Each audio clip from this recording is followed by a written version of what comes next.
আজকে যে একটি নিউজ প্রচার হয়েছে, আমরা এটাকে প্রথমে চরমভাবে ধিক্কার জানাচ্ছি এবং এটার কোনো ভিত্তি নাই।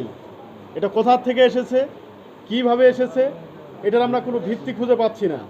ওনার ছবির সাথে ওনার মাথাটাকে সংযোগ করে দিয়ে কী সব উদ্ভট এআই দিয়ে এটা তৈরি করা হয়েছে, যেটা অত্যন্ত ন্যাক্কারজনক এবং ধিক্কারজনক।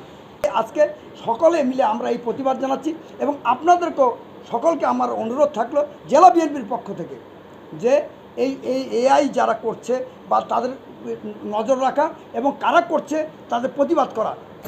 এরই পরিপ্রেক্ষিতে আজকে ওই গুপ্ত দলটি প্রধান শত্রু হিসেবে রূপান্তরিত হয়েছে বাংলাদেশ জাতীয়তাবাদী দলের ভিতর, তিনি হচ্ছেন ফরহাদ হোসেন আজাদ।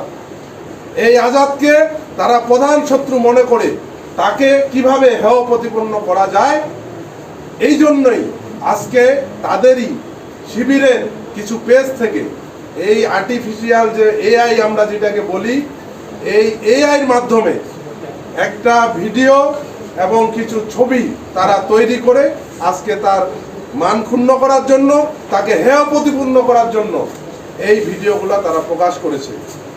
আমি বলতে চাই মিডিয়া কর্মীদের সামনে, ফরহাদ হোসেন আজাদ আমাদের সন্তান, এই পঞ্চগড়ের সন্তান।